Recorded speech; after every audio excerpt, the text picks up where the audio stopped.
good evening, everyone.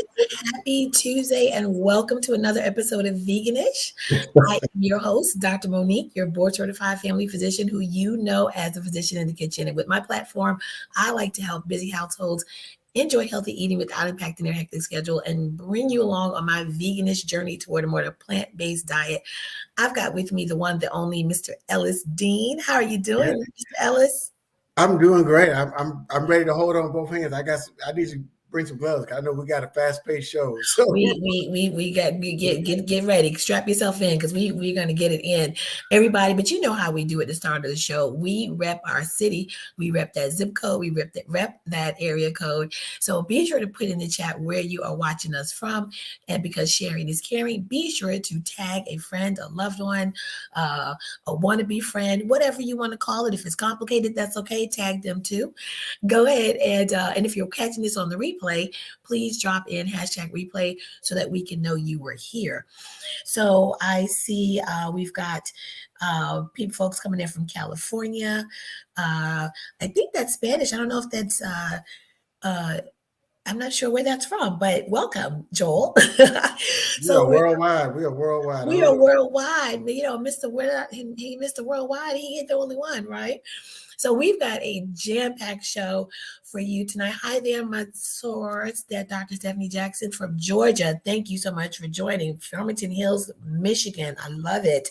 We've got the North, we've got the South, we've got the West. We need somebody on the East Coast.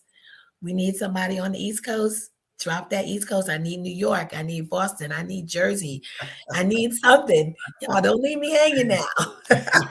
We need to touch every corner of this country because this is important information. We are here trying to change lives. We're trying to help people. So this is important. So come on in, have a seat. So there we go. Jersey's in the house. All right, Mr. Price. Thank you so much. I was hoping it was going to be New York, but that's okay. I'll take Jersey. We've got Long Island. Long Island. You got to say it like that too. It's Long Island. You got to put that emphasis on there. We've got Florida. We've got Nashville, Tennessee. I love it. Come on in with fellowship with us, as my grandmother would say. You've heard me say that time on here before, a time or two. So we're going to be fellowshipping for the next 30 minutes. We got Kansas. Oh, my goodness. I hope you are safe. I don't know if Kansas was one of the states affected by the storms, but our thoughts and prayers are definitely with those in the middle of the country who were affected. St. Martin. Oh, my goodness. Can I just tell you, I was on your beautiful island in the end of July. Early July, July 4th weekend. It was beautiful. So thank you so much for watching. So we've got, like I said, a jam-packed show. You know, in case you guys are wondering, so let me address, because I know you all are like, what she's just not going to say why she's wearing, reindeer antlers. We're just not going to talk about that. So today was I had to present something at work, and we did, I work remotely, but we had our cameras on, and we had an ugly holiday sweater contest. So this is my, contribution. I don't, I'm too prissy, Ellis. I don't really have an ugly sweater. So this is the best I have. It's like a woman shopping, and some boots. That's my version of a holiday sweater. But how was your weekend, Ellis? Like, what did you do? What was your weekend like? You know what? My wife was out of the country. They went to her and some girlfriends went down to Belize, so they had a wonderful weekend. And my daughter went back from college yet, so it was me and the boy. And it's Christmas party season, so went to a neighborhood Christmas party at one of my neighbor's house, which was great because we've only been here less than a year, and so it was good to be able to make some mingles with some of the neighbors. And then I went to a Christmas party for a company I used to work for that was celebrating their 20th anniversary of being in business. And then so that was fun because it was a lot of people. It was some friends and fraternity brothers and people that I worked with there before, and people that some other people that had done some work with. And so it was just a great event. And they did a good job. Of course, they checked you, make sure you had to show your vaccine card. to get in at the Yep, door. it's a Otherwise, whole new world. It's a whole new world. it's a I whole new world. I went to a Christmas party this weekend too, and it was so nice. Everyone was out, but yeah, we had to be vaccinated. I got to do my glam. I had my makeup professionally done and my hair, so I felt like a movie star for the night. So it was so fun, but it was nice just to be able to see and touch people, and not be on Zoom. And then the day after that, my son turned 18, so I officially have a man at the house, y'all. So Oh wow! Oh pray yeah. for me. All right. Well, I've been so excited to get to this topic today. I'm going to try to contain my enthusiasm just a little bit. Oh, Brooklyn just joined us. Brooklyn in the house, definitely.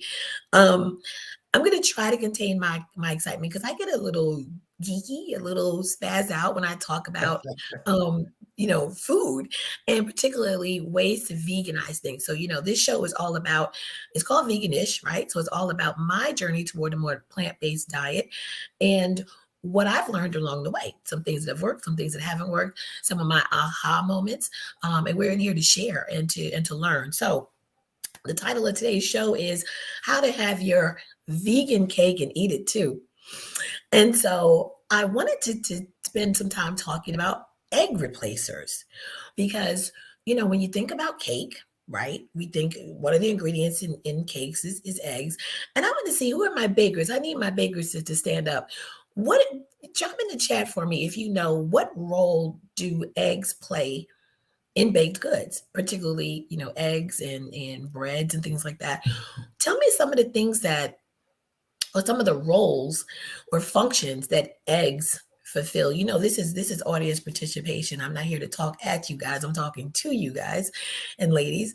So just drop in the chat. What do you think some of the roles, or what do eggs do? Why do we add eggs? Because while you guys are thinking about that, I'll just tell you, one of the challenges for me, because I've created a line of vegan and gluten-free cakes. And one of the challenges for me was finding a way to replace eggs. And once you start doing some research, it's really like mind blowing. So yes, Pam said to keep it together. So yes, it's a binder. Exactly. So that's one. So it's a binder. We got a couple more. What can somebody tell us? A couple more things that eggs do in a cake. We'll keep it simple. We'll just talk about cakes for now. And cakes are near and dear to my heart. That's one of those things that my grandmother used to send me from from Alabama to New York. Her sweet bread, which is a simple cake. Not even any frosting or icing on it. But I wanted to find a way to make a cake a little bit healthier, and so I've discovered and experimented with some egg replacement. So we're going to talk about that. So we've got exactly, and it also eggs add moisture. They add structure to a cake, and they also add flavor. They add body to the cake. So that's super important, of finding a way to replace that. So we're going to go through some of the lists, and please understand, or please believe, this list is by no means all inclusive. There's probably about 15 or so ways you can replace eggs and things. I'm going to run through some of my favorites.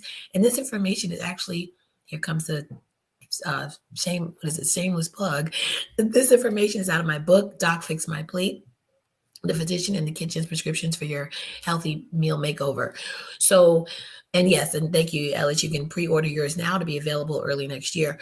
So in the book, I talk about ways to replace things like butter and eggs and milk, which we know are traditionally made from animals. So, all right, Pam, Pam is on it. She said we can use applesauce, and definitely that we're going to get to that in just a moment. So thank you so much. So one of the things that I have discovered is aquafaba, something called aquafaba. So if you know what aquafaba is, put that in the chat. I know that's such a weird sounding word, but you may not know what it's called, but I bet you know what it is. You're like, what does she mean by that? I don't know what it's called, but I know what it is.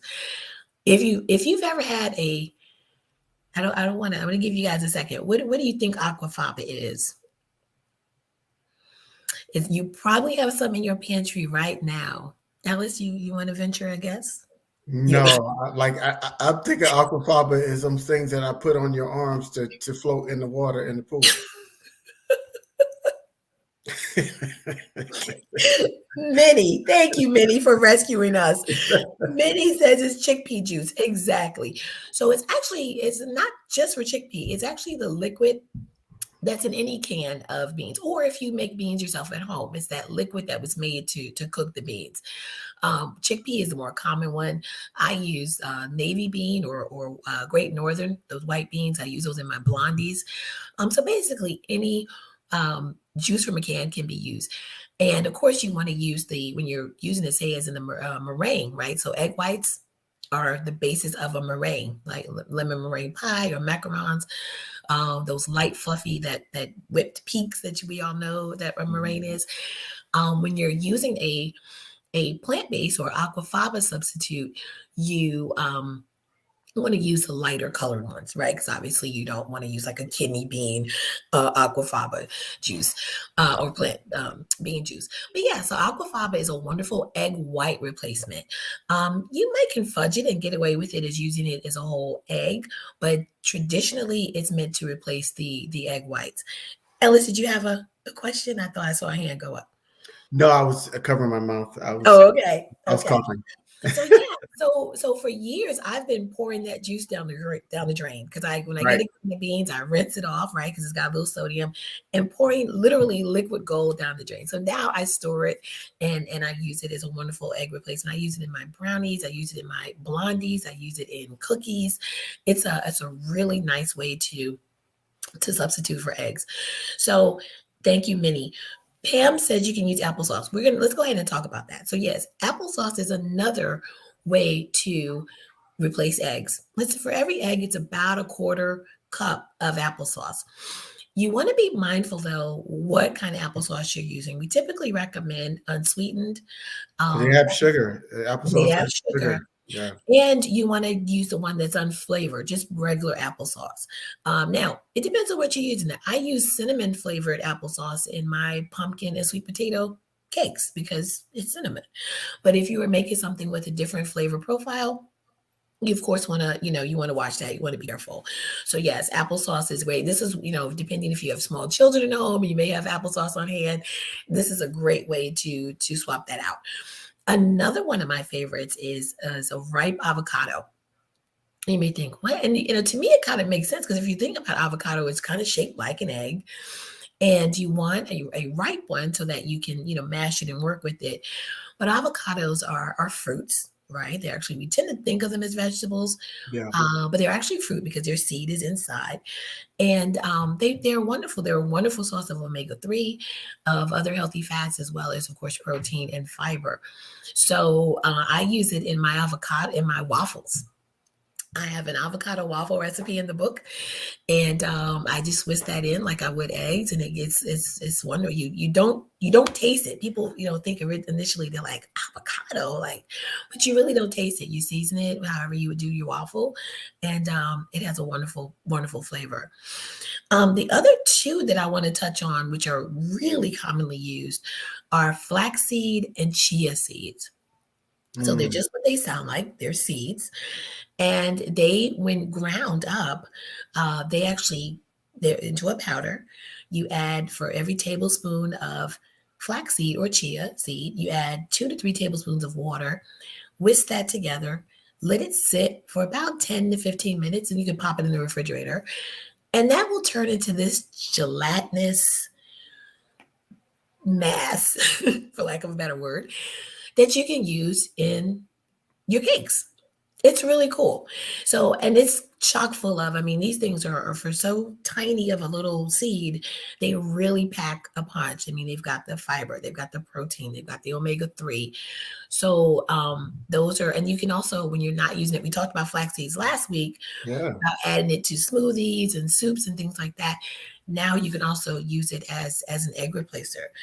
So, while we're talking, if you guys have, what egg replacers do you like to use? Minnie already told us about the chickpea juice, and Pam said you can use applesauce. What are some of the others that you all have used, and do you like it or not like it? Because again, this list is not all inclusive. There are many other ways to replace eggs. You can even use a ripe banana. Now, You want to be careful with that because, of course, banana has a very strong flavor. So you're going to use that in things like maybe a banana nut bread or something else where you don't mind that banana flavor. And the ratio there is about a quarter cup as well to each to per one egg. So apple cider vinegar, yes, yes, definitely. So you can use what she's referring to is an acid, and so when you add, chemistry, baking is really a chemistry experiment. It really is. Mm. Um, it can be less forgiving than your savory cooking, right? So when you have baking soda, you need an acid to activate that. And so you would add baking soda or use baking soda and water and some vinegar, and that can can be used as an egg. You can also use baking powder. So there's lots of different kind of, it's like I call it egg math that you can use to figure out what you need to replace for what. But yes, baking with apple cider vinegar, I use that as well. I use that with my um, sweet potato pound cake. I use Now, doesn't that have a harsh kind of flavor as well? You nope, know, you don't because taste it. You don't taste it because you're not using very much. Ellis is not, he's not sold, y'all, but you're not using very much. You're using like what, a tablespoon, if at the most. So maybe 2 tablespoons, depending on how much of your baking soda that you're using. okay, But it doesn't, it cooks off or with your other flavors, like for example, in my sweet potato cake, I'm using cinnamon, I'm using nutmeg, I'm using vanilla. That apple cider vinegar doesn't have a chance. okay, okay. So we're using it strictly for its chemical properties, so to speak. So Maggie says she uses banana bread, just 2 tablespoons. Exactly. Doesn't take a lot, but it really it packs a punch. Um, so yeah, so I wanted to just kind of make you guys aware, if you're thinking about, well, I don't want to give up my baked goods. You don't have to. We talked before about how to go vegan, right? What are some ways? So a lot of it is finding out how to make substitutions. And to me, and I'd love to hear what other people have to say. Um, Finding ways to substitute is very empowering. It really stokes my Mhm. creative juices.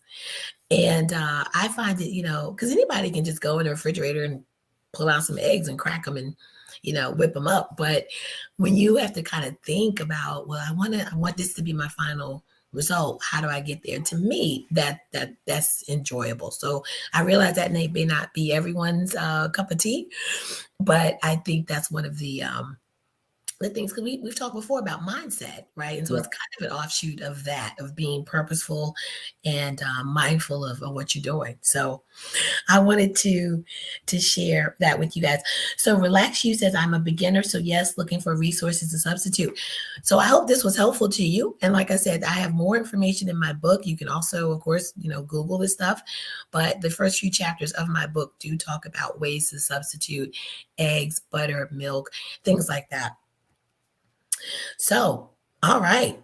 Ellis, I think did we convince you? Did we sell you on that apple cider vinegar? I don't think we did. I don't know if we sold me on the apple cider vinegar, but I have heard, as one of our viewers said earlier, that applesauce was a good substitute for eggs. So I will be, I would be more comfortable starting with applesauce as kind of the first line, and then moving into some of the other things. The other things sound complicated, like the flaxseed with the crushed and all that stuff.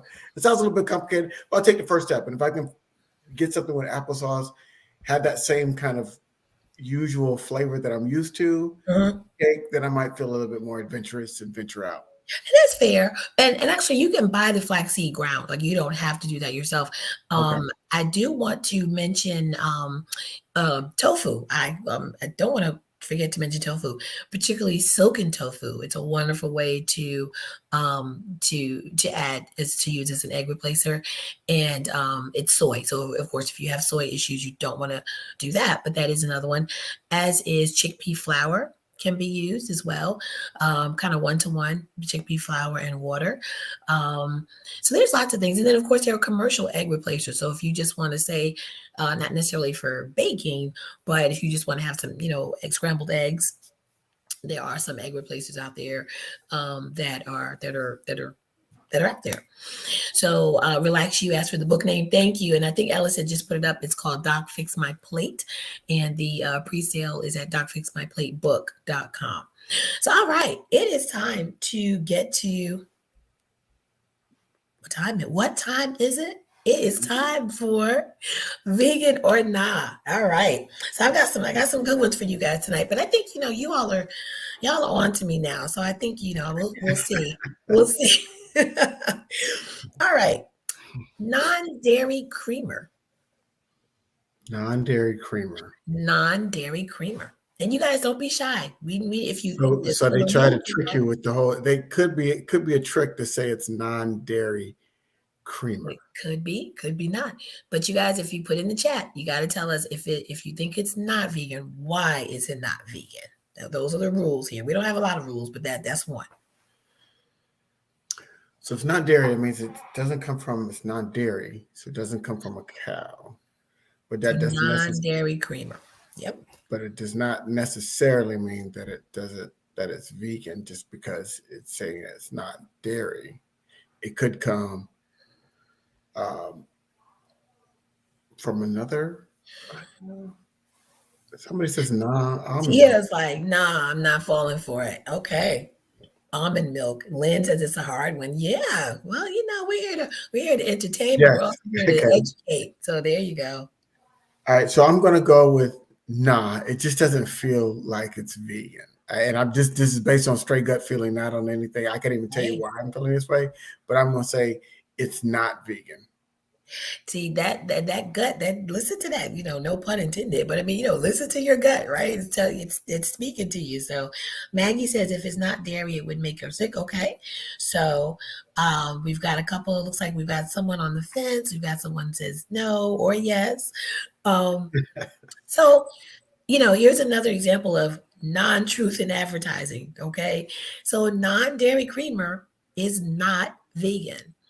And this is where it comes really down to reading your labels.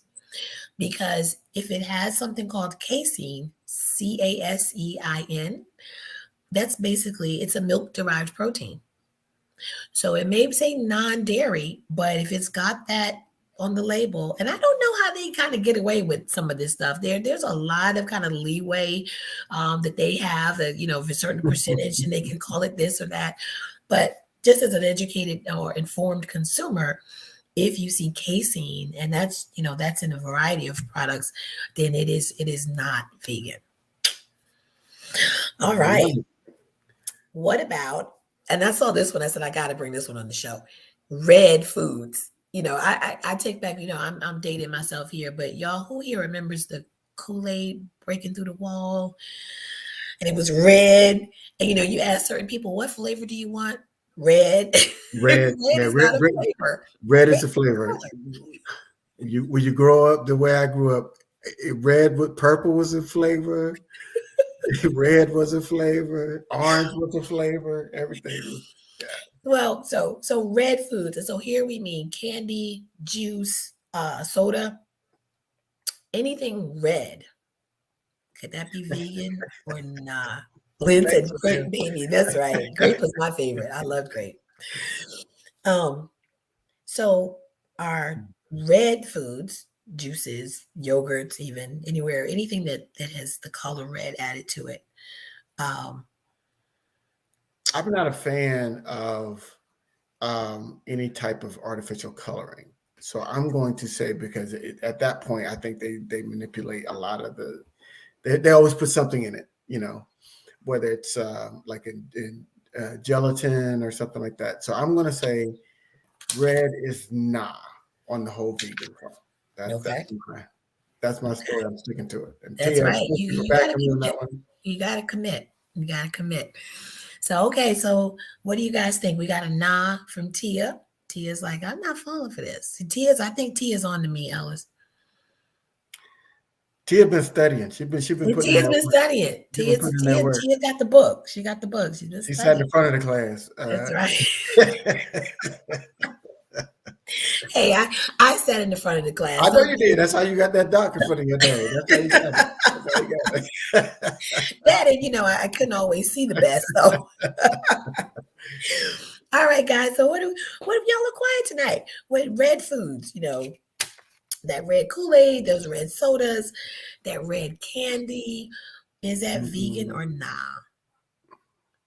And I hope by now you guys are catching on to what I'm trying to do, because I definitely want to educate you, but I want to get you thinking when you're shopping for food, right? Because Mhm. when you're starting this journey, you're not going to go out and throw everything out of your cabinet. That doesn't make any sense, and no one is saying that you should. But as you're shopping and you're replenishing your pantry, your stores, your supplies, you want to be more savvy and start to read those labels and really kind of get an idea of what you're getting. So yeah, so no, it's not nah. It's excuse me, it's not nah. It's not vegan. So red foods are not vegan. And the reason is they contain something called carmine, which is actually derived from insects. Who knew? Like how did they one day I want to maybe do the research and get into the history of how did they know to do that, right? So yeah, so it does have a protein that's derived from insects. So anything that's red colored is not vegan. And again, dyes in general. I mean, certain dyes have actually been linked to behavioral disorders in children, ADD type of symptoms. So if you want to look for a natural way to dye something red, roast some beets. You can get the liquid from beets. It gives you a Yeah. beautiful red color, and Beets. you don't have to worry about the any after effects. All right, So you mean to tell me all that Tahitian treat I drank as a kid, I was drinking some insects? pretty much, Oh, pretty much. I man. know, not so appetizing, right? How many of y'all know about that Tahitian treat, though? Why I play? So our last one for today is roasted peanuts. Are roasted peanuts vegan or not? I mean, they're peanuts. They're legumes, right? So what?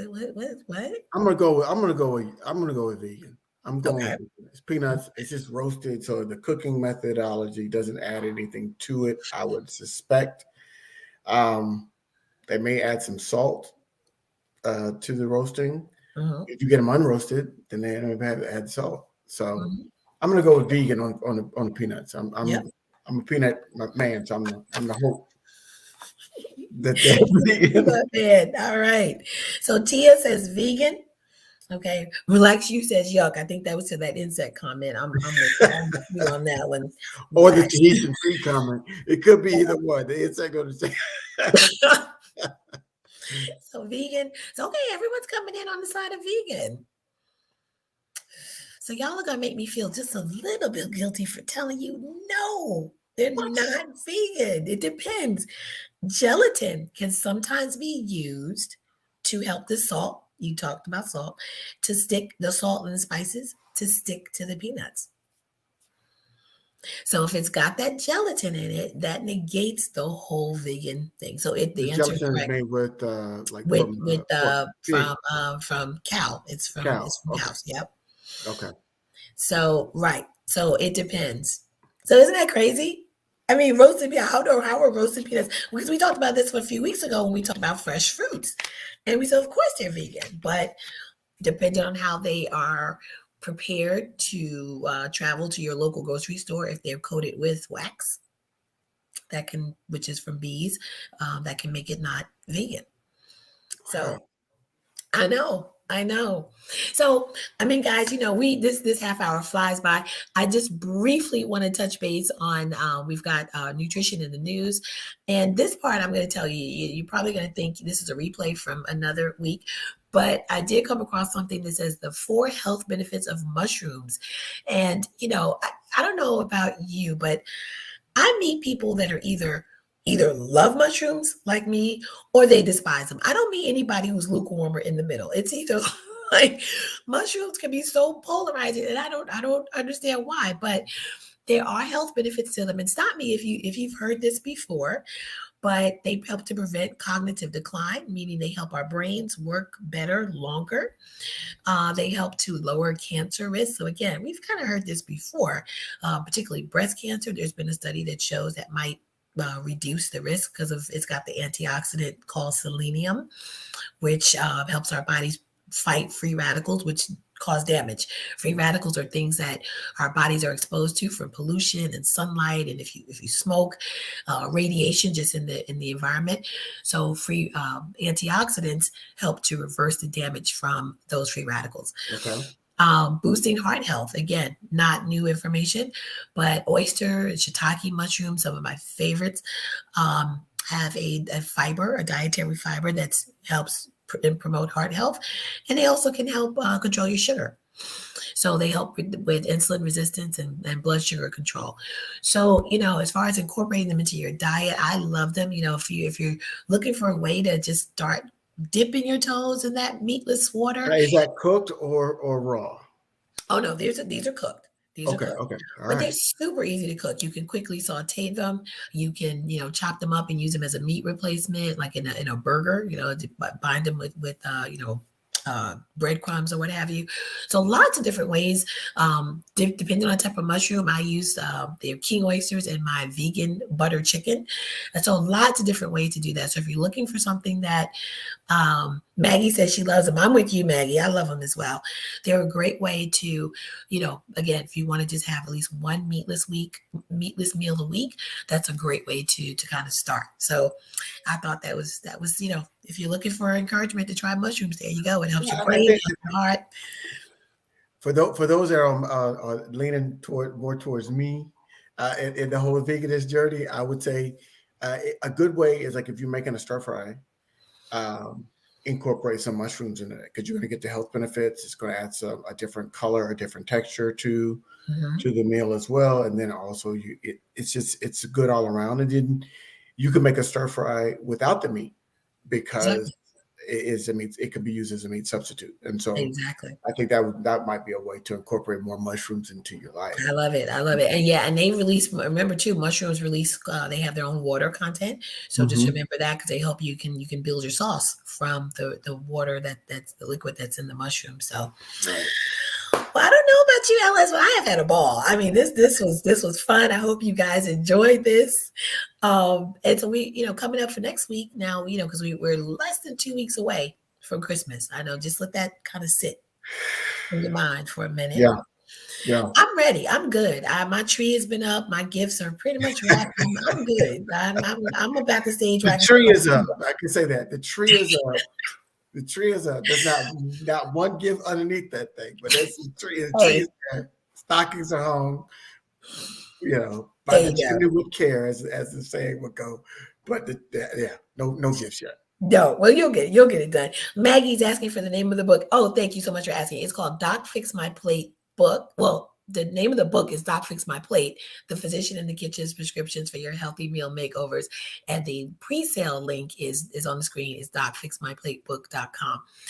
Next week, I'm really looking forward to our show next week.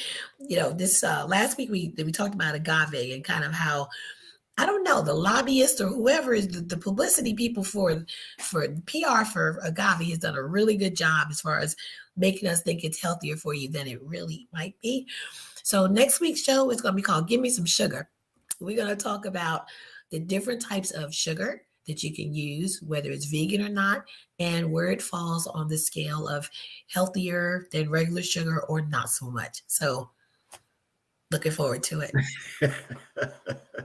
I went phonetic on y'all. So yeah, next week we'll give me some sugar. There you go. Give me some sugar. Exactly. We're going to talk about all the different ways that sugar is being presented to us, and to Dr. Monique's point, absolutely right. Because I was putting agave on, thinking I was feeling good. I was feeling good about squirting a little agave and some things. Oh, it's not sugar, but it is sugar. And so, but we like sweet things, and so I literally have to figure out how to get my son off of sugar because he just loves it. It's like he thinks about dessert before he thinks about the meal. I'm like, dude, no. Get off those cookies. It's not good for you. But yeah. Yeah, so Cynthia said, great topic. Yeah, I think it is. I think it'll be very helpful. And I learned, when I bring this stuff to you guys, I have to do my research. So I'm learning. So this is really helpful for me. And I love being able to bring it to you all in this format. So again, if you're watching this week, next week, another week, please do share it with your friends. And also, if you're catching it on the replay, drop hashtag replay so we know you were here. So Ellis, I don't know about you, but I guess that's all I've got for tonight. That's all I've got. So Lynn, I would say put some cinnamon and a little honey in your coffee, and not just sugar. Oh, the agave. If it may be, she may be talking about the agave though. Putting agave in her coffee. Okay, yeah, I'm not sure. Yeah. Right. So yeah, cinnamon and honey. Because even though honey it's not vegan. It's not vegan because we learned don't come for me because you know they gonna start coming for us if you don't put that disclaimer. We just sit for you. We know honey is not vegan. We know honey's not vegan, but the name of the show is Vegan-ish. So it's the itch on the vegan part, but it's a more natural sweetener than that refined sugar. So if you're using the refined sugar, the granules of white sugar, particularly because we talked about that's also not vegan, that it's a better as you start moving away from getting sugar in your life. Yeah, and we'll talk about glycemic index, kind of what that means. We'll give you a little bit of the science, not too much, but just again so that you can make informed decisions. And as always, anything we discuss on here is our agenda is meant for entertainment, and you please be sure to talk with your doctor about what you need to be doing. So thank you so much for watching from Minnesota, Charissa. I can't talk tonight. Appreciate you being with us. So you guys have a wonderful, wonderful rest of your week, and we'll see you. Now, next week, we'll be back on Thursday. So tonight was a little bit different. I'll be able to share with you later why we had to change it up tonight. But next week, be sure to look for us on Thursday at 8 o'clock. And we'll see about maybe being able to debut that on this show. I would love it. I would love it. Stick around and know what we're talking about. That's right. That's right. It's a little Christmas surprise. Absolutely. Good night, everybody.